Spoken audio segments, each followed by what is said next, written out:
고난주간 다섯째 날입니다. 오늘은 예수님께서 골고다 언덕을 십자가를 메고 올라가신 그런 날입니다. 그런데 그 길이 만만하지가 않습니다. 물론 예수님도 죽음을 각오하고 시작한 십자가의 길이지만 연약한 인간의 몸으로 그 모든 것들을 감당하기에는 그 고통이 너무 크고 또 그 길은 십자가의 길은 너무 멀기만 했습니다. 골고다, 아람어로 골고타라는 단어에서 왔습니다. 그 뜻은 해골의 장소라는 뜻을 가지고 있습니다. 비아 돌로로사 슬픔의 길이라는 골고다 언덕까지 십자가를 지고 올라가야 했던 예수님. 당시 십자가는 처형될 본인이 그 십자가를 지고 끌고 올라가야 했습니다.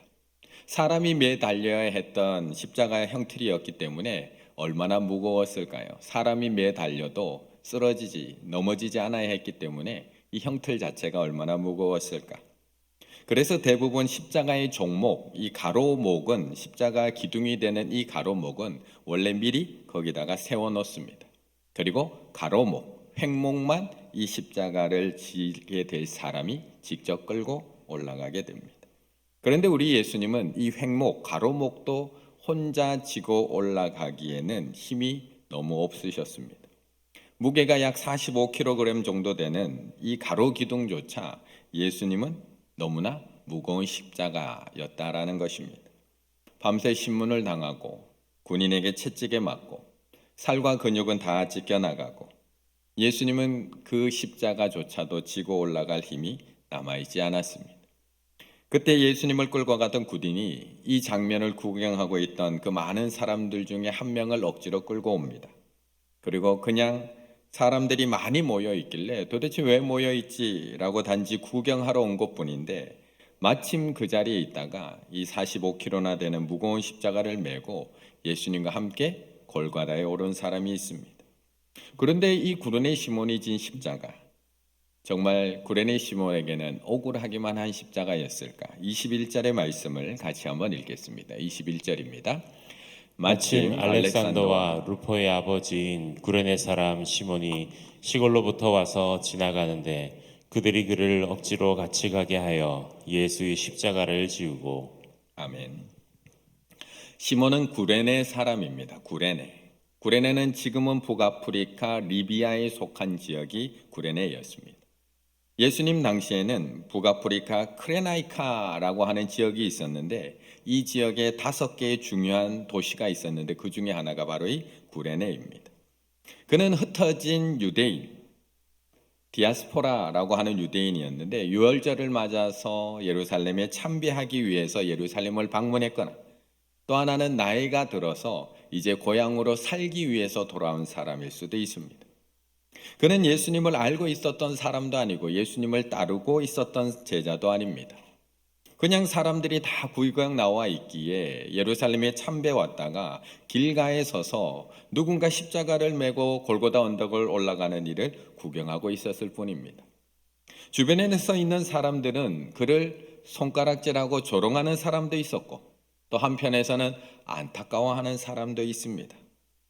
그런데 갑자기 마른 하늘의 날벼락도 아니고 로마 군인이 갑자기 구레네 시몬을 나오라고 합니다.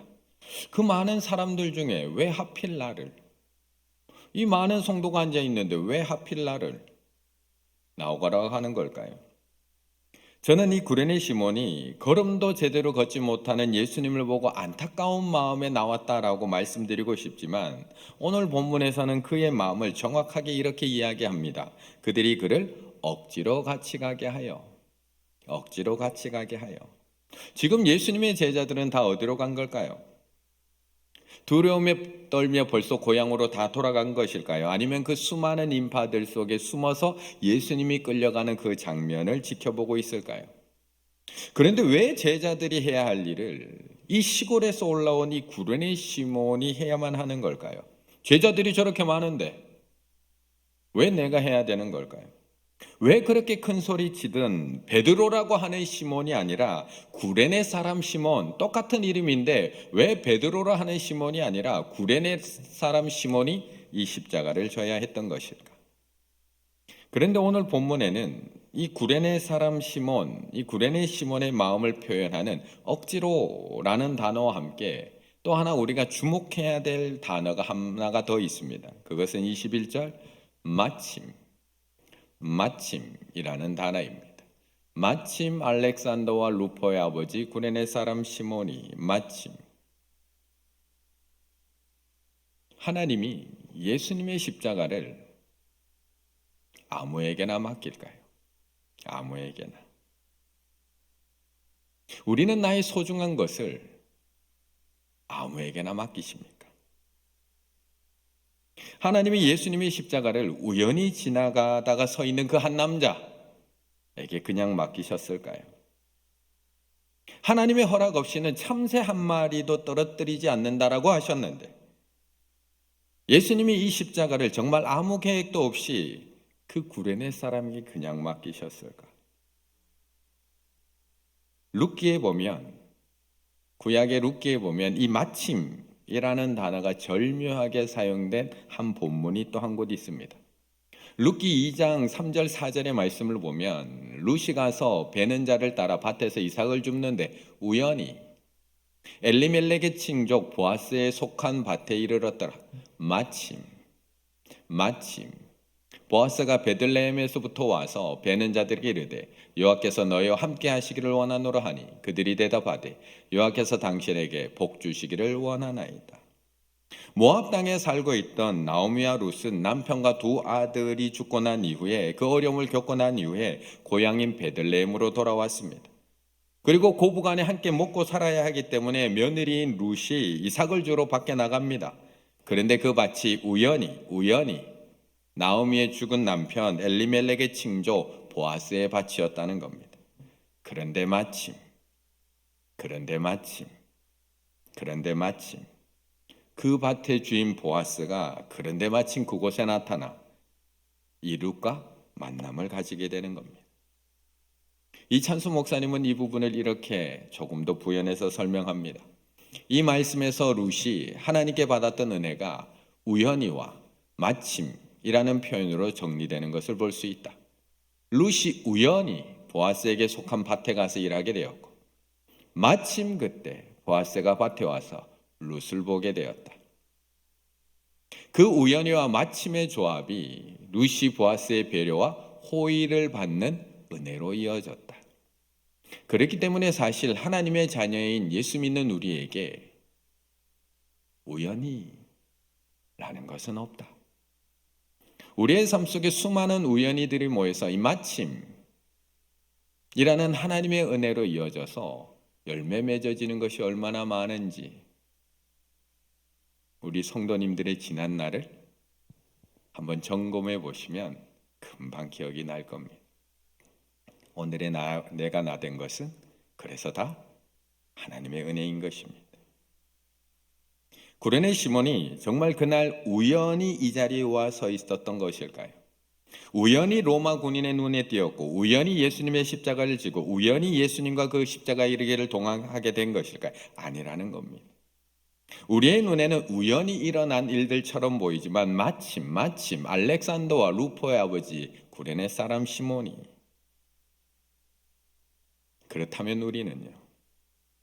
그렇다면 우리는 우연히 그 가정에 태어난 것일까요? 마침 그 가정에 태어나게 하신 것일까요? 우연히 하나님이 그 사람을 만나게 하신 걸까요? 아니면 마침 그 사람을 만나 마침 그 가정에 그 십자가를 지게 하고 계신 걸까요? 우리는 우연히 충일교회를 만난 것일까요? 아니면 마침 충일교회를 만나게 하셔서 마침 50주년을 맞이한 올 한 해 마침 그 십자가를 우리에게 맡기시는 것일까? 물론 우리는 지금 그 십자가의 의미를 다 알 수는 없습니다. 마침 그 자리에 있었던 구레네 시몬도 오늘 이 십자가의 의미를 모르고 있었고 오늘 본문에 등장하는 모든 사람들은 이 십자가의 의미를 정확하게 모르고 있습니다. 24절의 말씀 같이 읽습니다. 24절입니다. 십자가에 못 박고 그 옷을 나눌세 누가 어느 것을 가질까 하여 제비를 뽑더라. 마침 그 자리에 있었던 이 구레네 시몬, 갑작스럽게 지게 된 십자가의 의미를 알고 지었을까요? 아니라는 겁니다.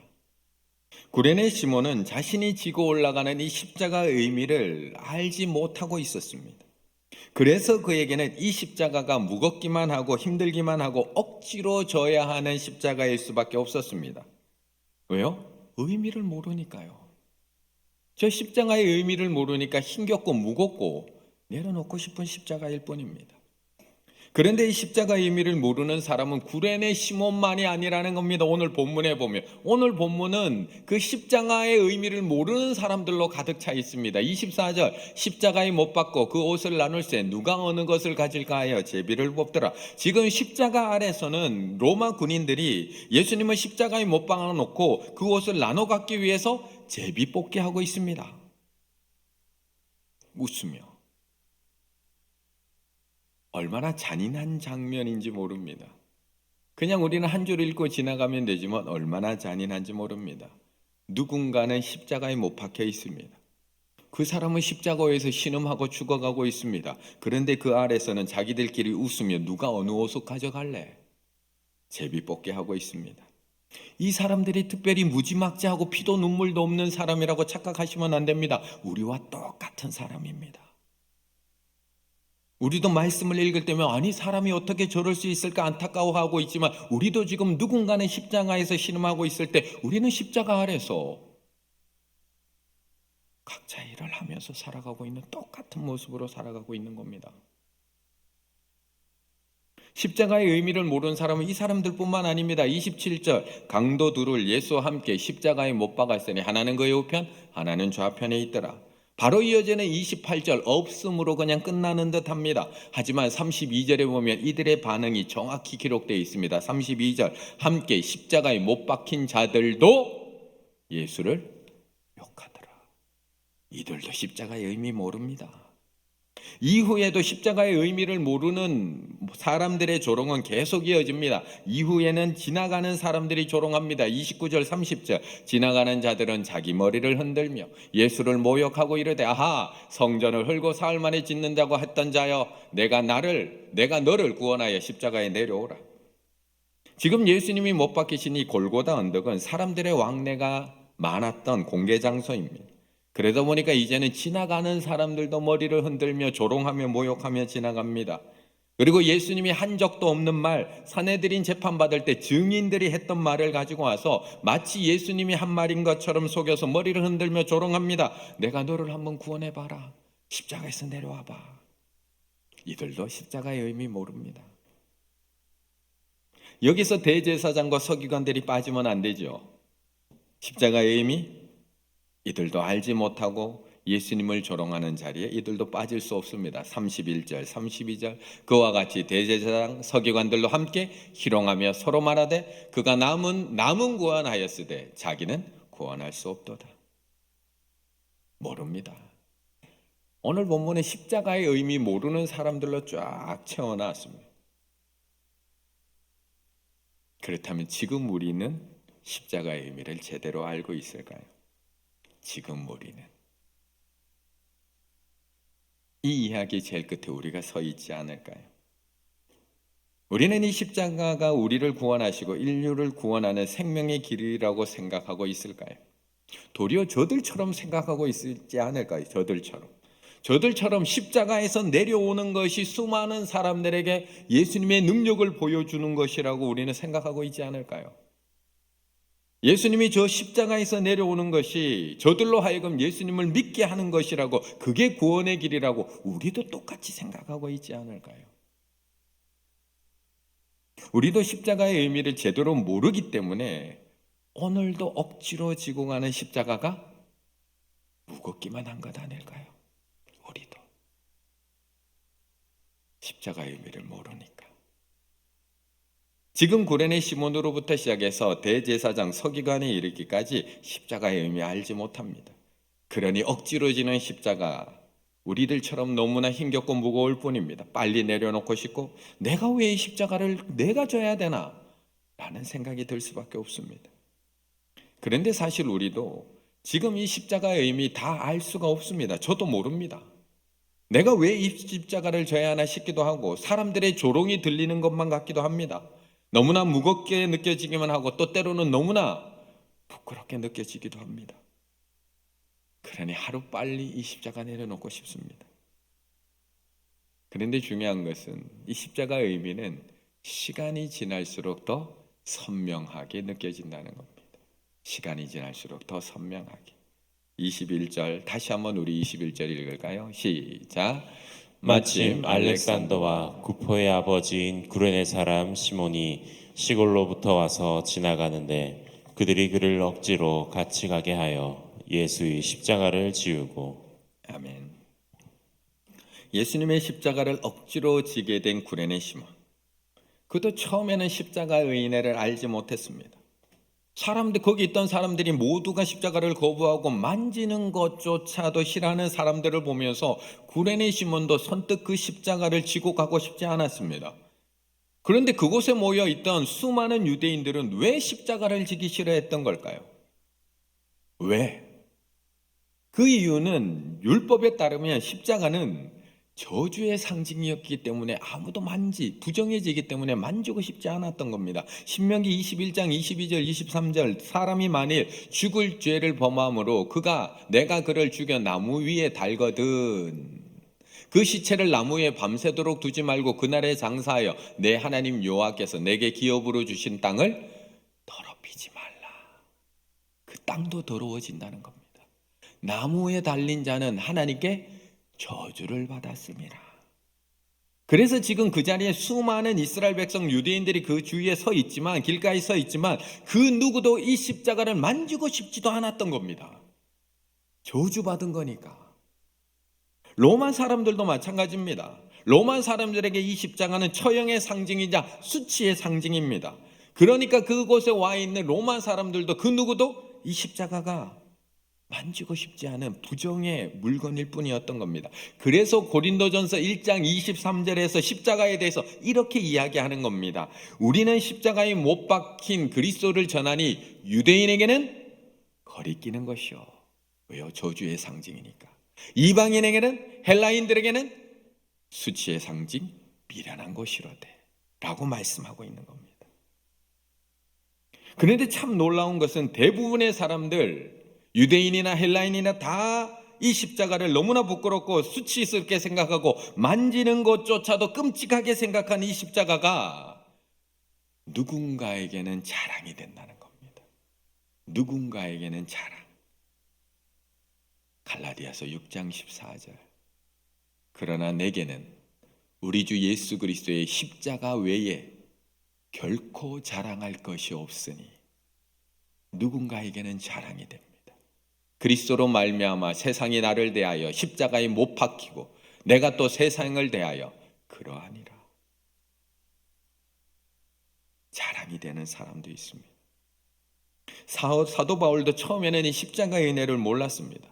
사도 바울도 이 십자가는 수치였고 저주로 생각했습니다. 그래서 이 십자가를 자랑하는 사람, 십자가를 믿는 사람들을 잡으러 다녔고 죽이려고 혈안이 되어 있었습니다. 하지만 십자가에서 죽으신 예수님을 만나고 난 이후에 그의 삶도 변화가 됩니다.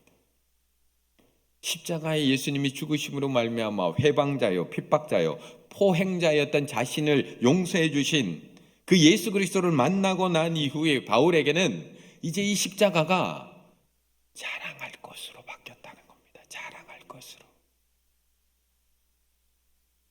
그렇다면 지금 구레네 시몬에게는 얼마나 자랑할 게 많을까요? 얼마나 자랑할 게 많을까요? 십자가를 경험한 바울이 이 정도 자랑할 정도라면 예수 그리스도의 십자가를 대신 짊어지고 이 골고다 언덕을 올라간 구레네 시몬은 아마 평생 자랑하고 다녔을 겁니다. 평생. 아마 자랑하고 다닐 게 십자가밖에 없었을 겁니다. 처음에는 아무것도 몰랐던 구레네 시몬, 예수님과 함께 그 골고다 언덕을 올라갈 때 예수님의 그 거친 숨소리를 들었겠지만 그것뿐만 아니라 예수님이 그 십자가 골고다 언덕을 올라가는 동안 예수님이 하신 말씀도 다 듣습니다. 예수님은 울며 따라오는 여인들을 위로하시는 예수님의 말씀도 들었고요. 그 여인들을 향해 던지셨던 십자가의 길에서 던지셨던 십자가의 길에서 던지셨던 마지막 날에 대한 경고도 다 들었을 거고요. 그리고 예수님을 조롱하고 비방하고 욕하는 자들을 끝까지 용서하시는 예수님의 말씀도 십자가를 지고 올라가며 다 들었을 겁니다. 그리고 십자가 위에 달리셔서 그 십자가에서 외치셨던 그 7마디 외침도 다 들었을 겁니다. 십자가를 통해서 주님의 죽음을 목격하고 난 사람들은 모두 새삼 자신을 비롯한 이 세상 사람들이 하나님 앞에 그토록 소망이 없고 혐오스러운 존재였는가 하는 사실에 놀라게 됩니다. 그렇게 십자가를 통해 하나님을 떠나 있던 자신의 참모습을 발견하는 사람들마다 모두 십자가의 놀라운 사랑을 받아들이지 않을 수 없게 됩니다. 이렇게 십자가의 은혜를 경험한 구레네 시몬은 시간이 지날수록 자신이 억지로 진 십자가의 은혜가 얼마나 큰 은혜였는지를 깨닫게 됩니다. 그리고 그 은혜를 자신의 가족과 자신의 이웃들에게 자랑할 수밖에 없었던 겁니다. 그래서 21절 마침 알렉산더와 루포의 아버지인 구레네 사람 시몬이,